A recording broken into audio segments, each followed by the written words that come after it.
Hello students, welcome to Physics Concepts. I am Lalit Midha, your physics teacher, and today we will start a new chapter, Newton's laws of motion. In straight line motion and in motion in a plane, we always discuss about the motion of the particle. Particle is moving towards x-axis, y-axis, upward, downward. We never discuss about the force which causes the motion. In this chapter, we will learn how to relate motion of the particle with the force acting on it, right? If there are large number of forces acting on the particle, then what will be the motion of the particle and what will be the behavior of the particle, its acceleration, inertia and all, right? So let us start this chapter with our first topic, that is force. What is force? Force is a push or pull. It is push or pull which try to change the state of the body or changes the state of the body. Let us take some example. This person is pushing this wall. This person is trying to change the state of the body from rest to motion, but wall remains at rest. So this force is trying to change the state of rest to motion. In second case, this force is pushing this stationary object or stationary box and motion started. That means this force is changing the state of the body from rest to motion. So there is a state change. So this force is changing the state of the body. This force is trying to change the state of the body. Here block is in motion, and if you apply a opposite direction force, then the block will come to rest. Again there is change in state of motion to rest. So again this force changes the state of the body, right? Next example, this block is thrown in this direction, but the force acting in downward direction, like gravitational force. Then the path of the body will be projectile motion, horizontal projectile motion. Here there is continuous change in a direction. That is also change in state, because here direction is changing, so state is changing. So force is a push or pull which try to change the state of the body or changes the state of the body, right? Next, Newton's first law of motion. We have three laws and this is the first law. If a body is in rest state, it will remain in rest state. If body is in motion, it will remain in motion until or unless it is acted upon by an external force. So this law is purely theoretical, right? And this law tells us that if there is some external force, then only there will be change in state of the body. If body is in rest state and there is no force, then body will remain in rest state. If there is no force, then this block will remain in rest state. If body is in motion, no force, then block will remain in motion, right? Until or unless some external force is acting on it and changes the state of the body, right? So from first law you can say only external force can change the state of the body. Means if we have some external force, then only there will be change in state, like rest to motion, motion to rest, or change in direction, increase in velocity or decrease in velocity, right? Next, from first law we can conclude that if acceleration or change in velocity is zero, change in velocity zero means magnitude of the velocity and direction of the velocity is not changing. If magnitude and direction both are constant, then there is no change in state of the body. If state of the body is not changing, that means there is no external force, right? Second, it gives concept of inertia. First law tells us about inertia. Let us understand what is inertia.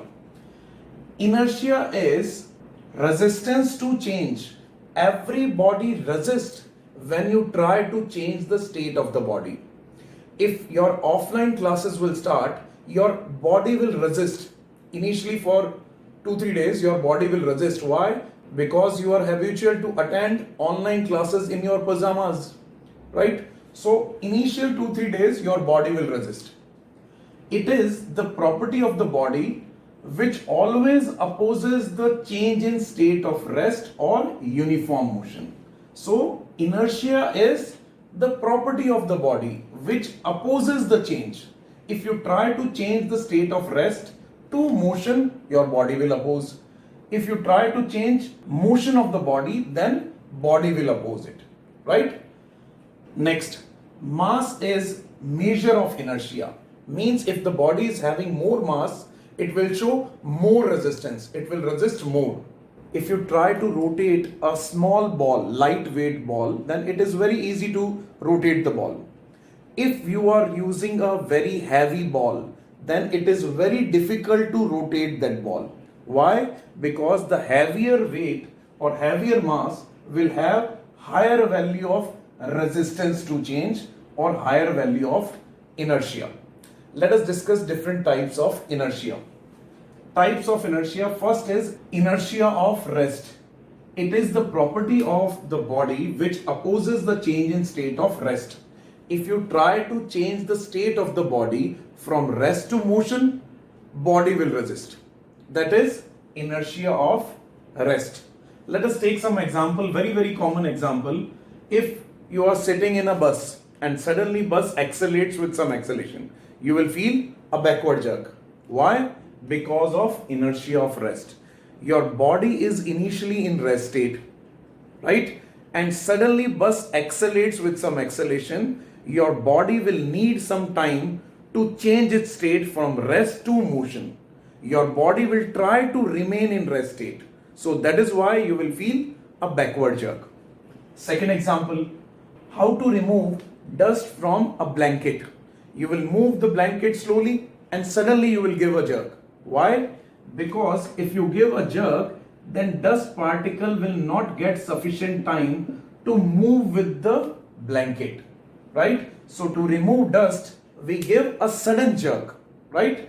This sudden jerk will not give sufficient time to dust particle to move with the blanket, right? Next, if you give a sudden jerk to this tree and suppose there are some ripe fruits here, guavas you can say, right? If you give a sudden jerk, then ripe fruit will come down. Why? Because the sudden jerk will not give sufficient time to the fruit to move with the branches. So because of inertia of rest, these overripe fruits will fall from this tree, right? Because of inertia of rest. Next, if you fire a bullet on a glass window, what will happen? There will be only a small hole. Rest of the glass will remain as it is, no change. Only there will be one small hole. Why? Because bullet is having very high speed. Bullet is not providing sufficient time to the glass to move with the bullet. Only the glass that is in contact with the bullet will move with the bullet. So only a hole in the glass. But if you throw a ball in this glass, what will happen? The complete glass will break. Why? Because ball is having less speed. So less speed will give sufficient time to the glass to move with the ball. So complete glass will try to move with the ball. So complete glass will break. Right? Next example. Suppose we have two strings. String AB and string CD. And we have a mass capital M. If you suddenly pull this string, then which string will break? AB or CD? CD will break. Why? Because sudden pull will not give sufficient time to transfer the force to the upper string. So complete force will act on the lower string. So lower string CD will break when you pull it suddenly.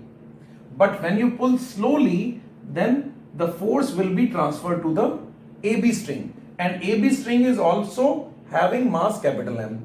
So more force in AB string, so AB string will break. So if you pull slowly, then AB string will break.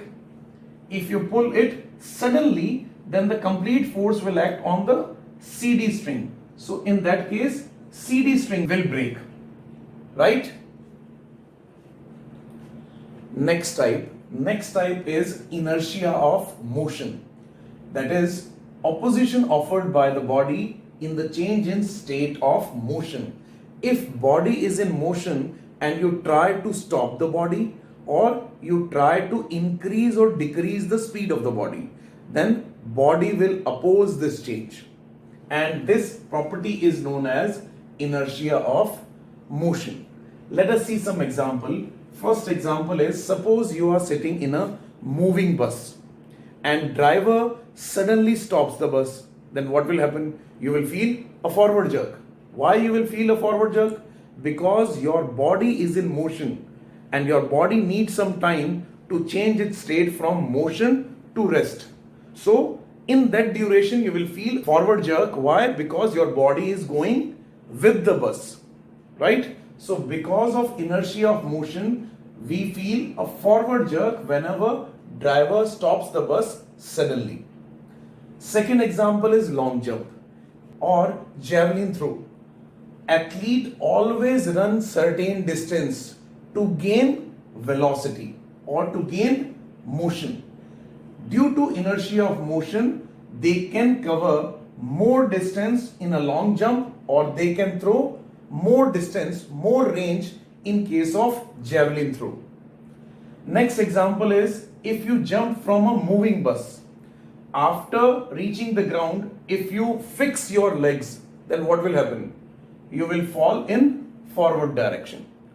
Why? Because your body is in motion and your body needs some time to change its state. So that is why you will fall in forward direction. So whenever you jump from a moving bus, first of all you have to jump in forward direction. If you jump in forward direction, you have to move some steps to change the state from motion to rest. That is also example of inertia of motion, right? Third type, inertia of direction. That is opposition offered by the body when we try to change the direction of the body. When you try to change the direction of the body will oppose this change, and that is known as inertia of direction. Again, some example. Let us take a turn, circular turn, and you are sitting here and you are moving in this direction with the bus. You are sitting inside a bus and at this inner side, and your direction of motion will be in this direction, right? This is your direction of motion. Bus will take right turn and you will feel a outward jerk. Why you will feel a outward jerk? Because your body is still moving in the same direction. If this bus will take a right turn, you will feel a outward jerk. Why you will feel outward jerk? Because your body is going in this direction. So your position will change from this point to this point whenever bus take a turn or left turn, right? That is due to inertia of direction. Second example, in case of wheel, the mud always move in tangential direction. The mud is moving with the wheel, and the initial direction before leaving the wheel, mud is moving in this direction. So after leaving the wheel, the mud will move in the same direction because of inertia of direction. One more example, a stone is rotating in a circular path with the help of a string. When you cut the string, what will happen? The stone will not rotate in this circular path. Stone will move tangentially, because before cutting the string, the speed or velocity of the stone is in this direction. So when you cut the string, the stone will move in the same direction, but due to gravitational force, the direction of stone will change, right?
Next point. Next point is linear momentum. It is represented by P vector. What is this? It is the product of mass of the body and its velocity. So P vector is mass into velocity vector. And it is a vector quantity, right? Because velocity is vector, so momentum is also a vector quantity. And its unit is kg into meter per second. Remember, when we change the velocity, automatically momentum will also change. So whenever we change the state of the body, its velocity will change as well as momentum will change, right? Now let us see Newton's second law of motion. This law is very important, and this is the real law of motion, because we can derive first as well as third law by using this law. And this law will give us the mathematical formula of force. Let us check it. Net or resultant force acting on the body is equal to rate of change of linear momentum. If you are changing momentum, that means you are changing the state of the body. And here force is rate of change of linear momentum, means change in momentum with respect to time.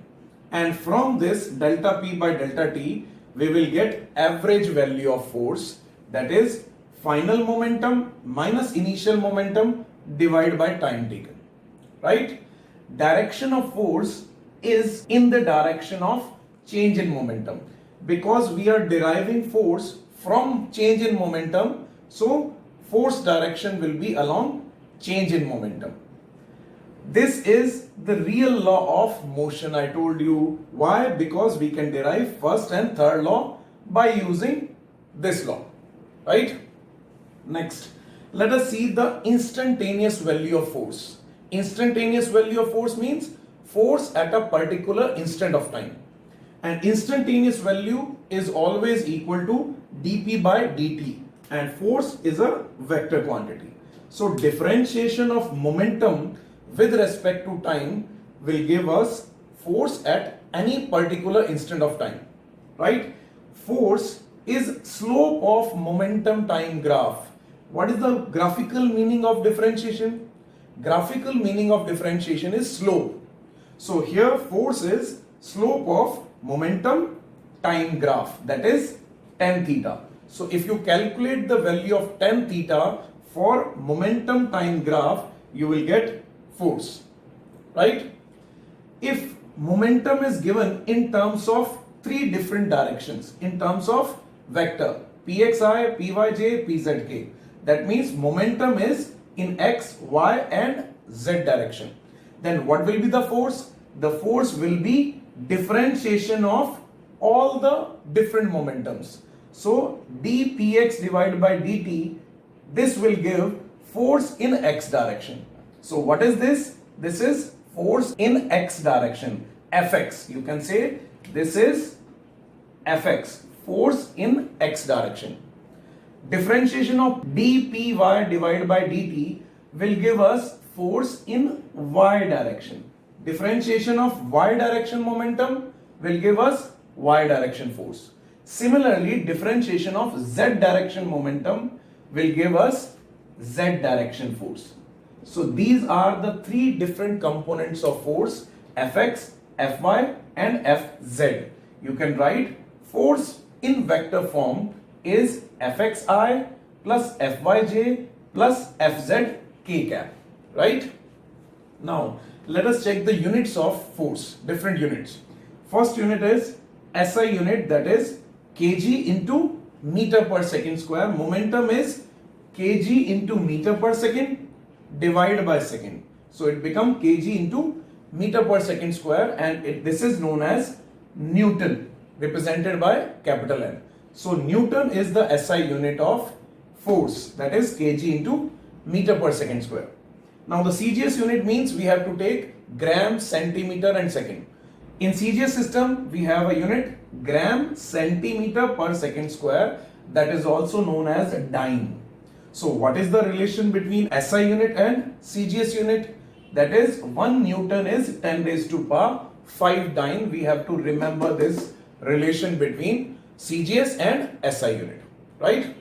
Next unit is the practical unit, that is also known as gravitational unit. This gravitational unit is kilogram weight, that is also known as kg weight. What is kilogram weight? Kilogram weight is weight of 1 kg mass. The force produced by the weight of 1 kg mass is known as kilogram weight. That means 1 kg mass will have weight 1 into g, and g is 9.8. So the force in 1 kg weight is 9.8 Newton. If g is 10, approximate value is 10, then it is approximately 10 Newton, right? Next, let us see some important condition related with second law of motion. We know net external force acting on the body is equal to rate of change of linear momentum. So it is a dmv divided by dt, right? Now in first condition, if we take mass constant and velocity is changing with time, means there is some acceleration. So if mass is constant, then mass will come out from differentiation and we will get m dv by dt. What is dv by dt? dv by dt is the acceleration. So we can write net external force acting on the body or resultant force acting on the body is equal to mass into acceleration, right? Second condition. In second condition, velocity is constant, but mass is continuously changing. So here this system is variable mass system because here mass is changing, velocity is constant. In this relation, if velocity is constant, mass is changing, then constant term will come out from differentiation. So velocity will come out from differentiation and we will get v dm by dt. So for variable mass system, external force, net external force is equal to v dm by dt. dm by dt is the mass coming per second, right? Let us take some practical examples. First example is conveyor belt. We use this belt in industries. This belt is moving with constant velocity, but the mass is continuously falling on this belt. So here mass is continuously increasing, but we have to move this belt with constant velocity. So we have to apply some extra force that is provided by motor of these belts, right? What will be the value of extra force? The extra force is v dm by dt. dm by dt is the mass that is falling per second on this conveyor belt, right? And v is the velocity with which we want to move this belt, right? Second example is water jet. That is very common example. We use this water jet to remove paints or for pressure cutting also. So here water is coming out with a very high speed v, and rate of flow of water, that means the water that is coming out per second, is a dm by dt. So here water is coming out with dm by dt with a velocity v.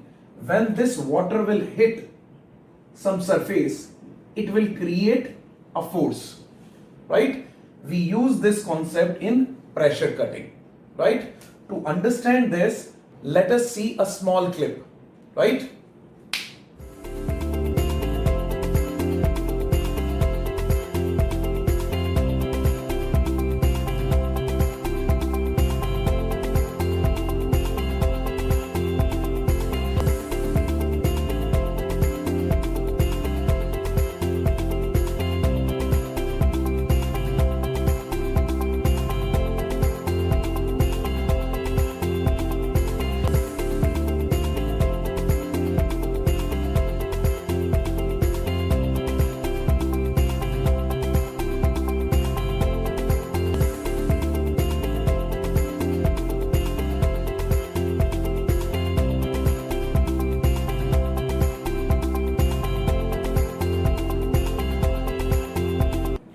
Okay, now you have an idea of conveyor belt and water jet.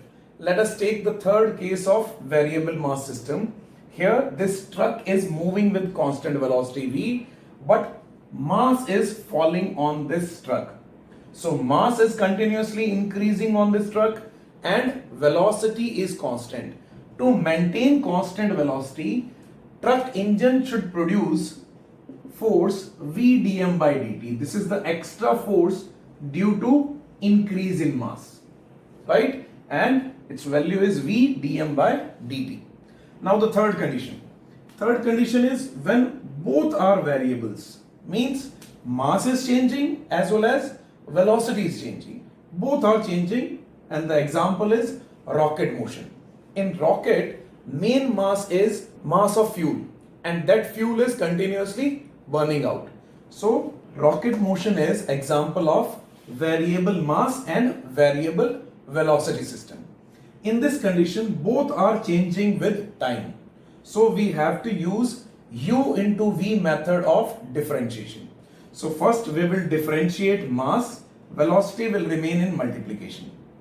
Plus we will differentiate velocity and mass will remain in multiplication. So this is the net external force acting on the system in which mass and velocity both are changing, right? And the formula is v dm by dt plus m dv by dt, right?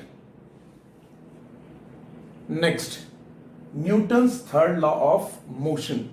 According to Newton, for every action there is equal and opposite reaction.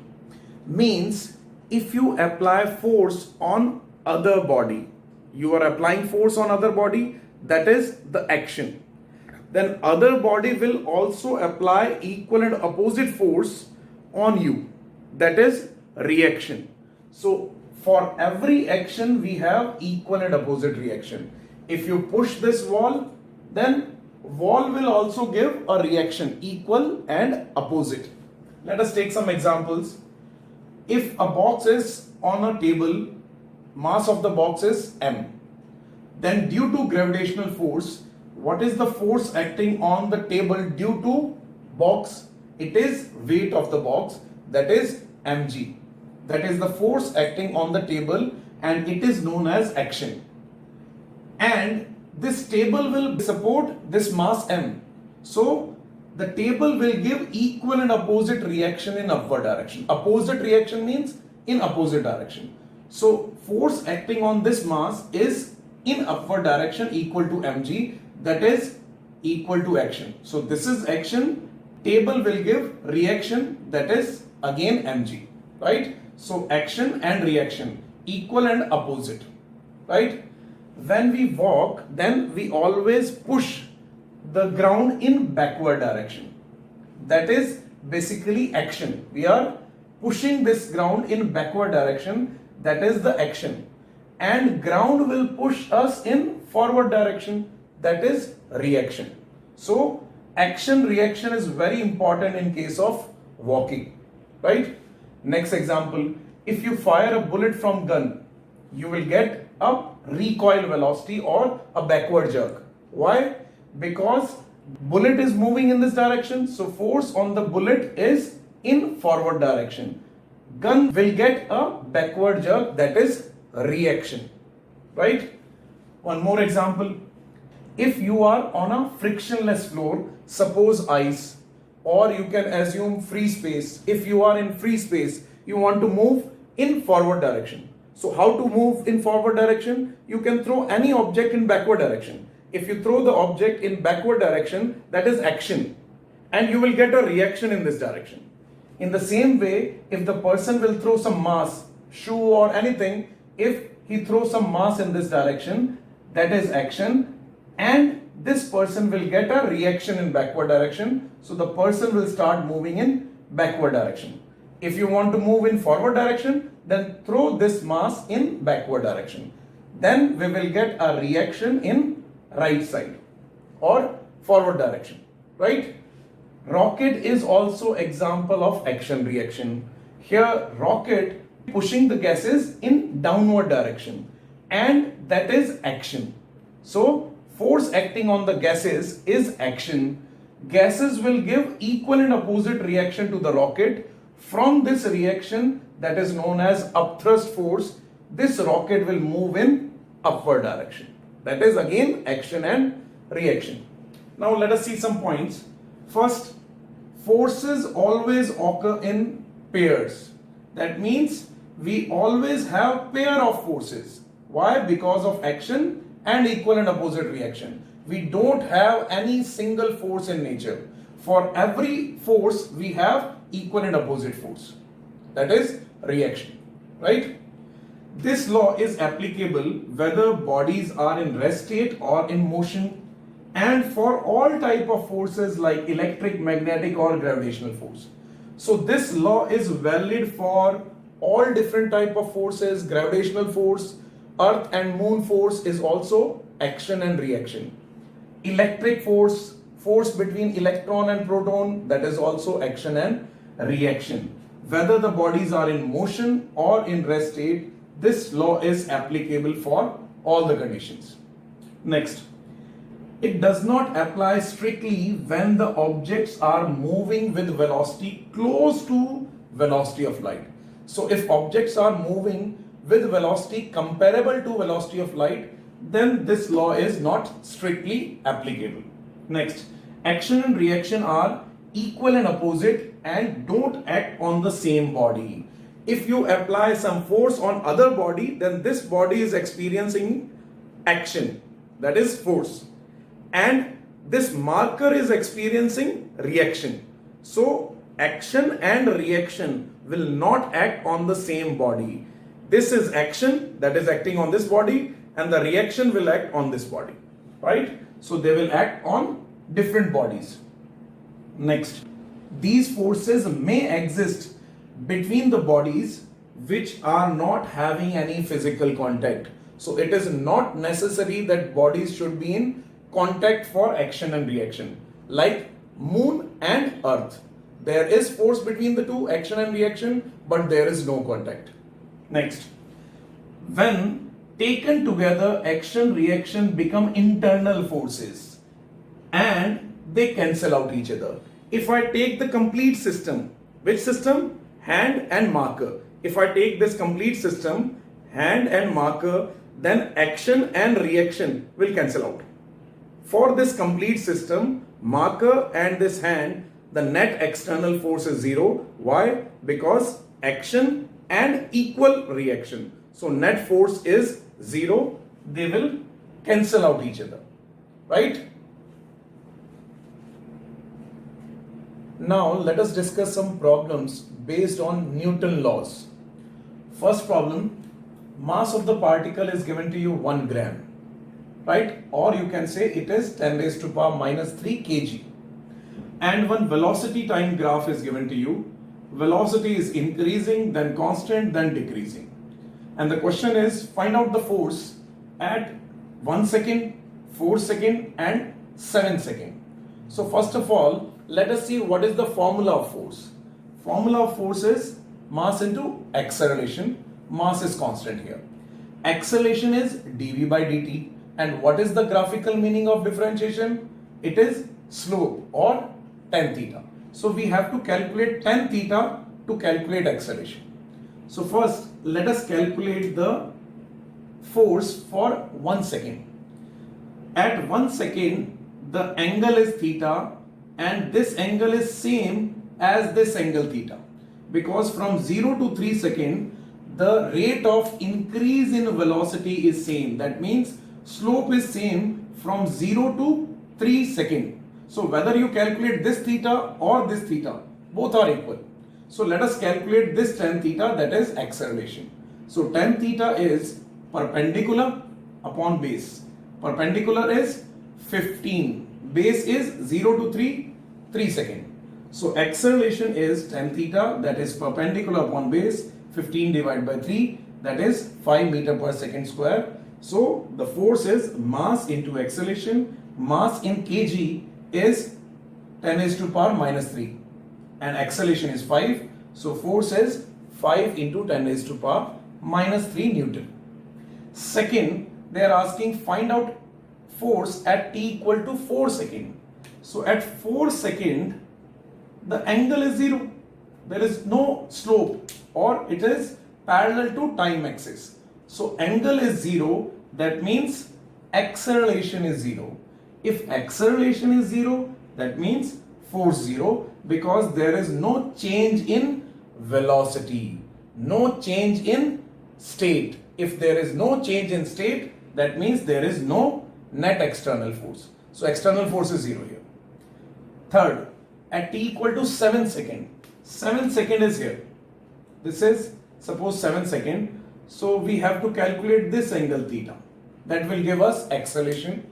And this angle is more than 90. So acceleration will be negative. Right? So it is difficult to calculate the value of tan theta because it is outer angle. So we will convert tan theta in terms of phi. Angle tan phi we can easily calculate because it is inner angle, that is perpendicular upon base. So we can easily calculate the value of tan phi instead of tan theta. So what we can write? We can write tan theta is equal to 90 minus phi, because what is the total angle? The total angle is theta plus phi, that is 180 degree. So theta plus phi is 180 degree. So what is the value of theta? It is 180 minus phi. So 180 minus phi, because it is in second quadrant. In second quadrant tan is negative. So we will get minus tan phi. So this tan theta slope will be equal to minus tan phi. And what is the value of tan phi? Perpendicular upon base. This length 5 to 8 is gap is 3. So 15 divided by 3, 15 divided by 3, but negative.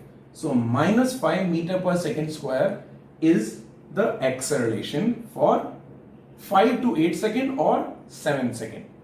Now just put the value. F is equal to mass into acceleration. This acceleration is negative. So force is minus 5 into 10 raised to power minus 3 Newton. This force and this force are opposite to each other because it is negative and this is positive. Right? Next, second question. Momentum of the body in x and y direction is given to you. That is 2t square plus 6. That is the x momentum. And 3t square divided by 2 plus 3. That is y momentum. And they are asking find out the force at a particular time, 2 seconds. Here t is time. Right? So here momentums are changing. That means there is some force. Why they are changing? Because they depends on time. Right? Now this is the total momentum pxi plus pyj. What is the force? Rate of change of momentum. That means dp by dt. If you differentiate x momentum, you will get x direction force, x component of force. If you differentiate y momentum, you will get y direction force. Right? So let us differentiate x component and y component. X will be 2t square plus 6. 6 is a constant, so differentiation 0. T square differentiation is 2t. 2 is constant, that will remain in multiplication. So answer is 4t, that is dpx divided by dt. Next, dpy divided by dt. Differentiate this momentum. 3 into t square differentiation is 2t. And this 3 is constant, differentiation is 0. So when you solve it, you will get 3t. Differentiation of y direction momentum is 3t. And we have to calculate force exactly at 2 seconds. So we have to put the value t equal to 2 here. So force is 4 into 2 I cap, that is the x component of force, 8, and 3 into 2, that is y component of force, that means it is 6. So what is the net force? 8I plus 6j. They can ask you the magnitude also. So how to calculate the magnitude? Magnitude is under root 8 square plus 6 square, that is 10 Newton. Right? Third question. Momentum time graph is given to you. And they are asking at which point force is maximum. What is force? Force is slope. Momentum time graph slope is force. So here slope is less. At A point, slope is less. B point, slope is less. Theta is less. At C point, angle is maximum. Here angle is less. Here angle is less. Here angle is less. But at C point, angle is maximum. So tan theta value is maximum at C point. So at C point, instantaneous force is maximum. Understood? Next is change in momentum for different conditions. First condition is rebound with same speed. Suppose a ball of mass m is colliding perpendicular to the surface with speed u and rebound with the same speed u. Right? So what will be the initial momentum of the ball? Remember, momentum is a vector quantity, so we have to take the direction also. Initial direction is downward, and I am assuming downward direction as minus y-axis and upward direction as plus y-axis. So initial momentum or velocity is in downward direction. So mass into u minus j cap or minus u j cap, that is in downward direction. This is the initial momentum of the ball. What is the final momentum of the ball? Final momentum is mass into velocity. Velocity is in upward direction plus j cap. Now let us calculate change in momentum. Change in momentum is final momentum minus initial momentum. Final momentum of the ball is m into u, j cap. Initial momentum is already negative, so negative negative become positive. So change in momentum is 2mu j cap. That means the momentum change of the ball is in upward direction. And magnitude wise, what is the change in momentum? It is 2mu. Right? And where is the direction of change in momentum? Change in momentum is in upward direction. And same is the direction of force. Direction of force is along the direction of change in momentum. So force acting on the ball is in upward direction because change in momentum is also upward. If time duration of the collision is t seconds, suppose the time duration is t, then what will be the force on the ball? Force on the ball is delta p by delta t. Delta p we already calculated here, so 2mu divided by t. Direction j cap, that means force will act in upward direction on the ball. Can you tell me where is the force on the ground? On the ground, force will be in opposite direction, downward direction, right? Force on the ball is upward, force on the ground is downward because it is action and reaction, right? Next, if n balls are colliding in time t, instead of one ball, if n balls are colliding, then what will be the value of force? One ball change in momentum is 2mu. That is the change in momentum of one ball. For n balls, what will be the change in momentum? Change in momentum will be n into 2mu j cap. Exactly same. Only n times y because of n balls. So what will be the force on the ball? Force on the ball will be delta p by delta t, n balls, so n into 2mu divided by t. Direction again upward. Force on the balls will be in upward direction. and force on the ground will be in downward direction, right? Equal and opposite. Next, if rebound with different speed. Now, if the collision is inelastic, what is the meaning of inelastic collision? Inelastic collision is when speed changes after the collision. Here, the collision is elastic, means speed remains same after the collision. So here, the collision is inelastic and the velocity is different after collision. So I am assuming velocity is v. Initial velocity is u. After collision, velocity is v. Now, what is the initial momentum? Again, downward direction. So initial momentum is m into u minus j cap. And what is the velocity after collision? V. That is in upward direction. So m into v plus j cap. What is the change in momentum? Final minus initial.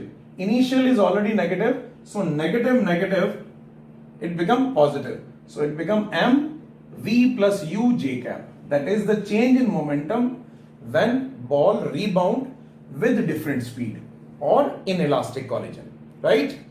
Next, rebound at some angle. Now, this ball is moving with speed u. Elastic collision means speed remains same. It will rebound at some angle with the wall. Here I am assuming theta is the angle with the normal. This is the normal of wall, perpendicular bisector or perpendicular. So with the normal, this ball is making theta angle. And after collision, it is going with speed u, same speed, at same angle theta with the normal, right? Let us calculate the initial momentum. Initial momentum is mass into velocity. I am assuming this direction is x-axis and this direction is y-axis. So let us break the two components of initial velocity. U is the velocity, this angle is theta, alternate angle, this angle is also theta. So what is the component of velocity in this direction, x direction? It is u cos theta. And what is the component along negative y direction? U sin theta, right? So this is negative because it is in downward direction. So what is the initial momentum? Initial momentum is mass into velocity. Velocity is having two components, u cos theta I cap and minus u sin theta j cap. This is the initial velocity before collision. Final momentum. What is final momentum? Mass into final velocity. How to calculate the final velocity? Again, we have to break the components. This angle is theta, so this angle is also theta. Speed is u. What is the component in this direction? U cos theta. It is in negative x direction. X direction is right side, negative x direction is left side, so minus u cos theta. Y component will be downward, minus u sin theta. So now the final velocity will have both negative components. So mass into minus u cos theta, I cap, x-axis, negative x-axis, and u sin theta, negative y-axis. So minus u cos theta, minus u sin theta, j cap. Right? This is final momentum. Now let us calculate the change in momentum. Change in momentum is final momentum minus initial momentum. Final momentum is this. Initial momentum is this. You can see the y component of momentums are same. So when you change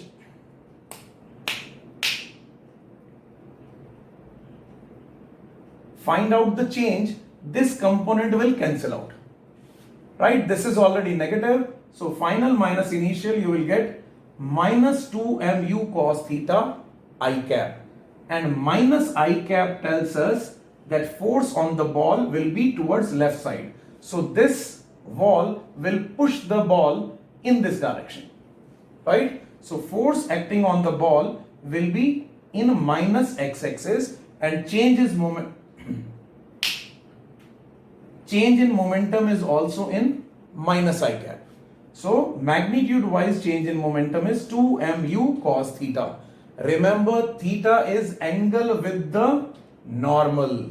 If angle with the wall is given to you, then you have to take sine phi. If phi angle is given to you, then you have to take 2mu sine phi, because what is phi? Phi is 90 minus theta, right? So cos becomes sine. Remember here theta is with the normal, not with the wall, right?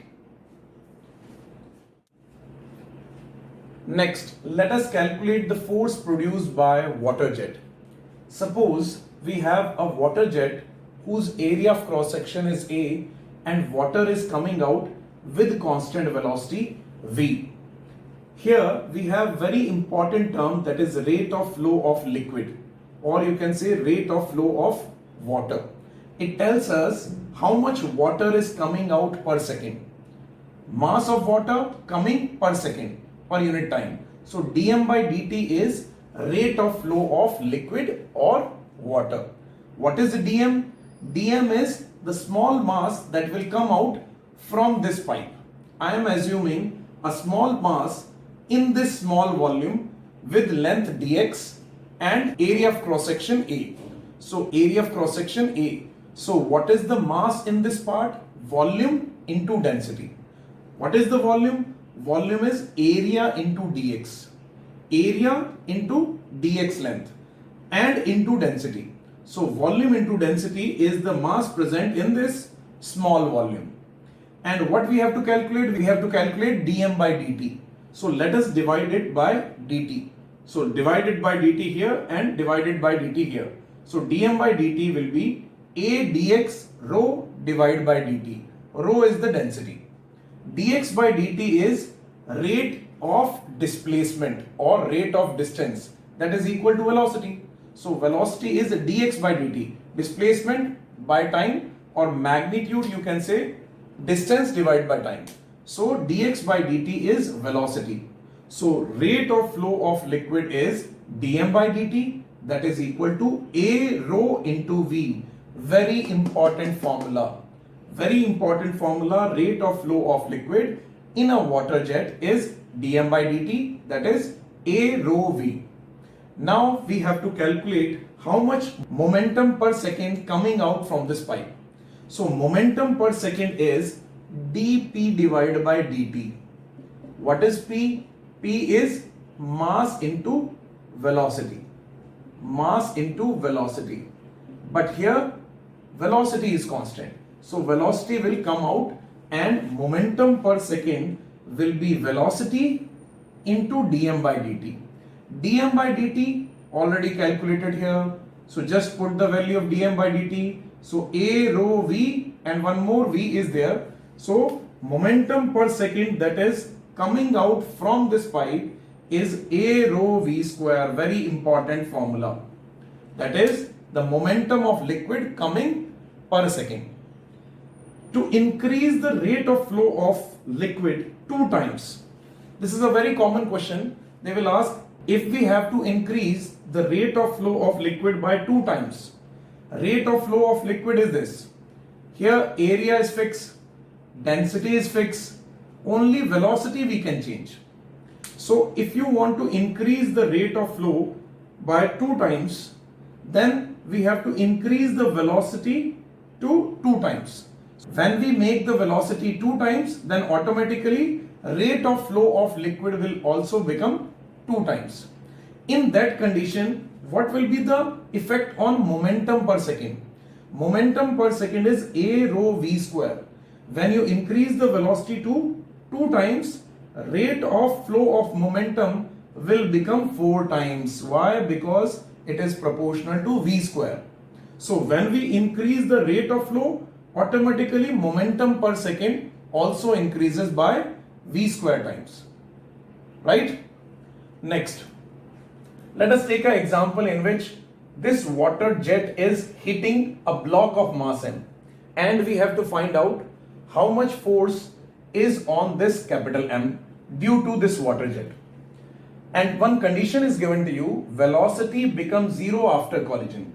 So final momentum of the water becomes 0 because its velocity becomes 0. So initial momentum per second that is coming out from the pipe is a rho v square, but final momentum per second is 0. So force is change in momentum per second. Change is a rho v square minus 0. There is no final momentum or 0 final momentum. So change in momentum per unit time or delta p by delta t is a rho v square because the final momentum is 0. So force acting on this block is a rho v square in right side. Right? Now second condition. In second condition, water will rebound with the same speed v, exactly similar to rebound case of a ball with the floor.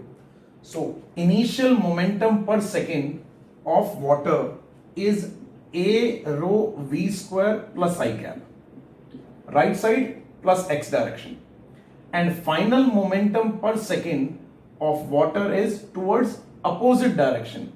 So a rho v square minus I cap. So this is the final momentum per second. This is initial momentum per second. What is change in momentum per second? Because change in momentum per second is force. So final momentum per second minus initial momentum per second, you will get minus 2a rho v square I cap. Means the force acting on the water is towards minus I cap direction because the change is minus 2a rho v square I cap. So negative I cap is the force that is acting on the water towards left side. What is the force acting on the block? Exactly same in right side, positive side. So magnitude of the force that is acting on the block is 2a rho v square, that is in right direction. And what is the force acting on the water? That is in opposite direction. You can say minus 2a rho v square, right?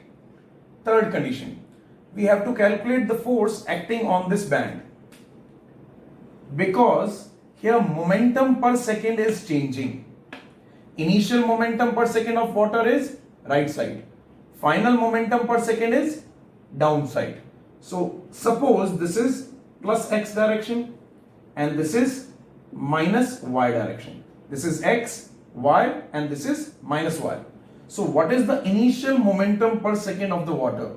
It is a rho v square I cap direction. That is initial momentum per second. What is the final momentum per second? It is a rho v square minus j cap. Here the magnitude of momentum per second is same because velocity is same, only direction is different.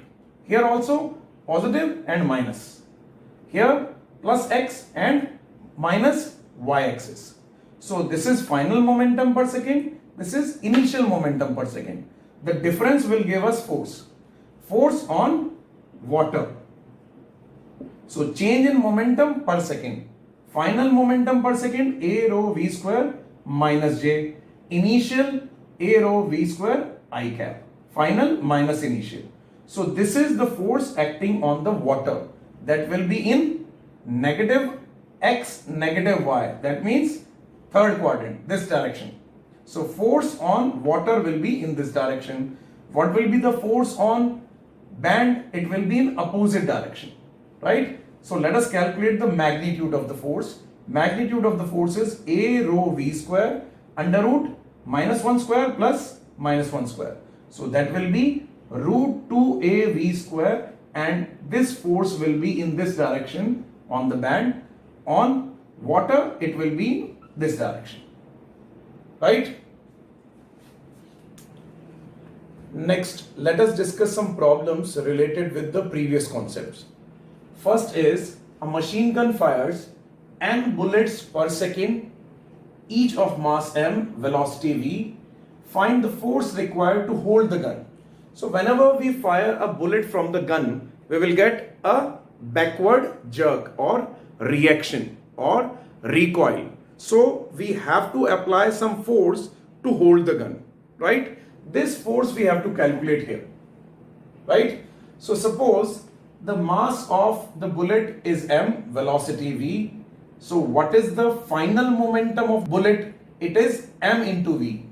and the initial momentum of the bullet inside the gun is 0. So what is the change in momentum of each bullet? Change in momentum of each bullet is mv minus 0, that is mv. If there are n bullets, then what is the change in momentum? It is n into m into v. That is the total change in momentum of n bullets. We have to calculate the change in momentum per unit time, delta p by delta t, that is force. So total change in momentum in the bullets is n into m into v, and time interval is given to you 1 second. That change is in 1 second time interval. So time interval is 1 second, that is delta p by delta t, that is the force required to hold the gun, and the formula is n into m into v. N is number of bullets fired per second, right? Second question. A disc of mass 5 kg is kept floating horizontally in mid-air.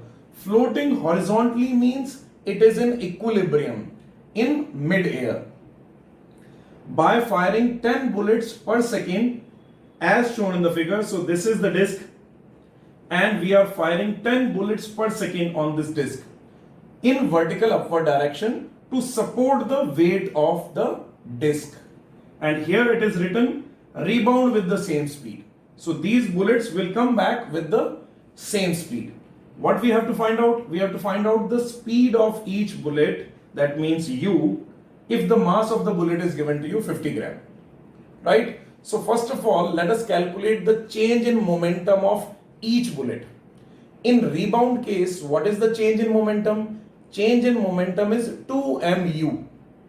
2mu is the change in momentum of each bullet.